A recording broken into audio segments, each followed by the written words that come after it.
3월 24일 월요일 아침 우리가 함께 나눌 말씀은 누가복음 14장 25절에서 35절 말씀입니다. 예수님께서 이 땅에 오셔서 보인 수많은 이적과 기적들, 치료와 가르침은 수많은 사람들의 열렬한 환호를 받으며 추앙을 받기에 충분했습니다. 수많은 무리들이 예수님이 가시는 곳마다 모여들었고 예수님을 따르기 시작했습니다. 그러나 이들은 예수님의 가르침과 주님이 이 땅에 오심으로 인해 보여주신 하나님 나라를 보고 따르는 것이 아니라 병고침의 기적과 오병이의 기적을 보고 따르는 무리들이 대부분이었습니다. 오늘 보면 25절 봐도 수많은 무리가 주님을 따름을 알 수 있는데요. 수많은 무리와 함께 갈새 예수께서 돌이키사 이르시되, 예수님께서는 수많은 무리가 단순 호기심을 가지고 자신을 따라오는 것을 보시며 그들에게 경종을 울리는 차원에서 제자의 길이 무엇인지 가르쳐 주시고자 합니다. 예수님께서는 12명을 부르셔서 제자로 삼으셨습니다. 일반적으로 부르는 12사도, 12사도를 말하죠. 그러나 12명뿐만 아니라 예수님의 제자, 예수님을 따르는 많은 사람들은 다 예수님의 제자가 될 수 있었습니다. 예수님께서는 하나님의 나라가 확장되도록 70명을 따로 세우셨음을 우리가 볼 수 있는데요. 주님의 가르침을 따라 행하고 주님께서 말씀하신 사명을 감당하는 사람들은 예수님의 제자를 할 수 있습니다. 그러나 이 제자가 되기 위해서는 자격이 있는데요. 오늘 본문 26절에 이렇게 이야기하죠. 물은 내게 오는 자가 자기 부모와 처자와 형제와 자매와 더욱이 자기 목숨까지 미워하지 아니하면 능히 내 제자가 되지 못하고, 주님은 부모와 처자와 형제와 자신의 목숨을 미워하지 아니하면 자신의 제자가 될 수 없다고 말씀하십니다. 여기서 제자는 12사도를 가리키는 것이 아니라 예수님의 사명을 수행하는 모든 사람을 의미하는데요.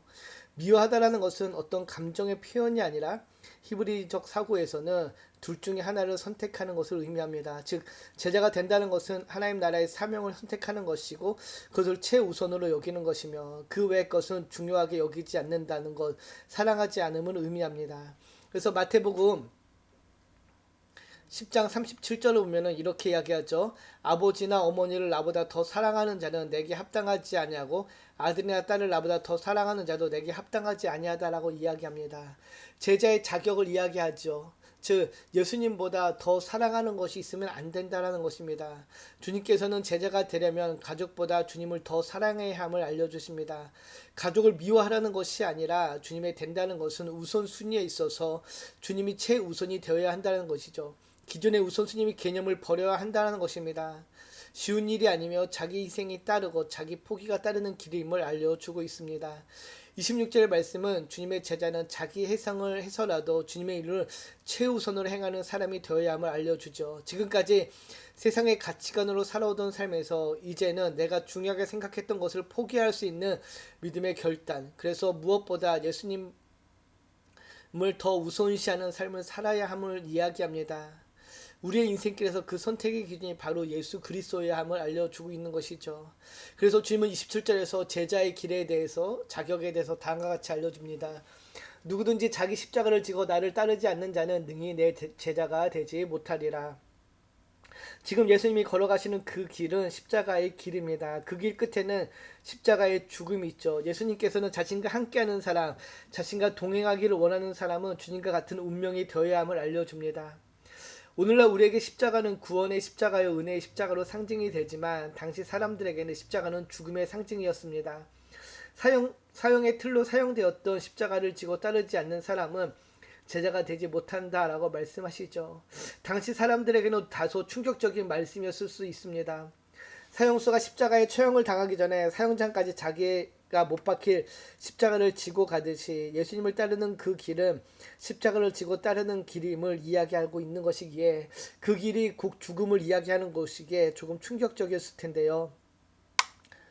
앞선 26절에서 다시 이렇게 이야기하죠. 물은 내게 오는 자가 자기 부모와 처자와 형제와 자매와 더욱이 자기 목숨까지 미워하지 아니하면 능히 내 제자가 되지 못하고, 즉 자기의 목숨을 내어놓는 길, 그 길이 바로 제자의 길임을 알려주고 있는 것입니다. 주님의 제자의 길을 간다는 것은 그래서 결국 고난과 역경의 길을 걸어가는 것을 의미합니다. 고난을 감수하지 않고 주님이 제자가 될 수 없으며 자기 십자가를 진다는 것은 결국 목숨을 버릴 각오를 해야 한다는 의미이며 그 길을 따라가는 것이 제자임을 알려주고 있는 것이죠. 그래서 예수님을 따르는 길은 좁은 길, 좁은 문으로 걸어가는 것과 같습니다. 세상과 정반대의 길이기에 정반대의 삶을 요구하기에 제자의 길을 간다라는 것은 결국 자기는 희생하는 길임을 알려주십니다. 예수님의 제자가 되는 것은 예수님을 믿고 예수님을 사랑하고 예수님께 충성할 때만 따를 수 있는 길입니다. 그러나 우리는 알죠. 이 길이 겉으로 보기에는 고난의 길이지만은 사실은 기쁨의 길이요. 기쁨으로 따를 수 있는 길임을 우리는 압니다. 그러면서 주님께서는 제자의 길에 대해서 28절 33절에 다음과 같이 알려주시는데요. 무엇을 알려주나요? 즉 제자가 되라고 결단하기 전에 심사숙고해야 함을 알려주는 것입니다. 망대를 건축하는 그 비유는 건축비를 잘 계산하여 건축을 시작해야 하듯이 주님의 제자의 길을 걸어가기 전에 신중하게 생각하고 결정하라는 것입니다. 가다가 포기하면 되려 비웃음거리가 되기 때문이죠. 그래서 주님의 제자가 되는 것은 그 길이 어떤 길인지 심사숙고하며 모든 것을 바칠 각오를 실천해야 됨을 이야기합니다.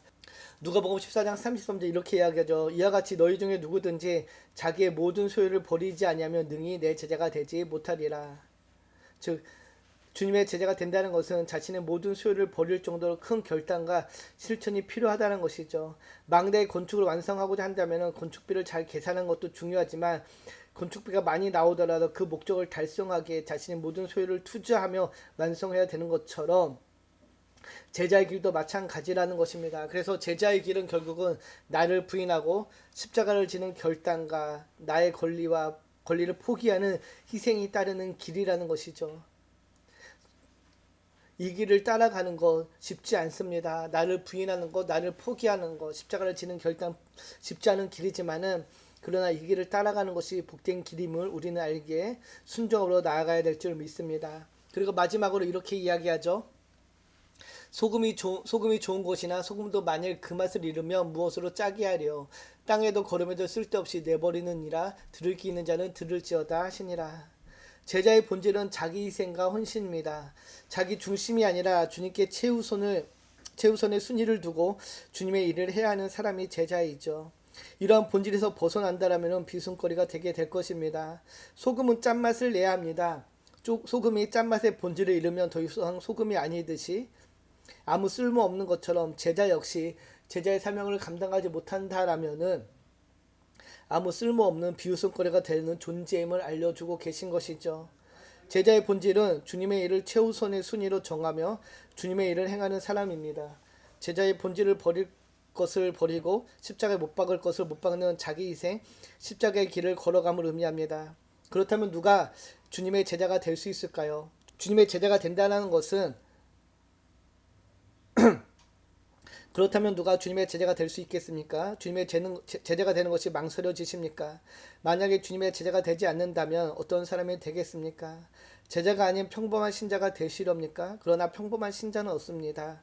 우리 모두 다 주님의 제자라는 사실을 기억하시고 이 제자길을 따라가기를 축복합니다. 구원과 동시에 우리를 제자로 부르셨음을 기억하시고 오늘도 주어진 삶의 자리에서 소금과 빛의 역할을 온전히 감당하는 모두가 되기를 주님의 이름으로 축복합니다.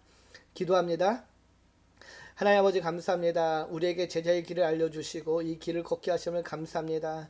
때로는 이 길이 험난한 길이요 포기의 길이요 희생의 길이지만은 이 길의 끝에 영광이 있기에 오늘도 믿음으로 걸어갑니다. 주님 함께하여 주시옵시고 우리가 오늘 삶의 자리에서 이 믿음의 길을 온전히 감당할 수 있도록 주님 축복하여 주시옵소서.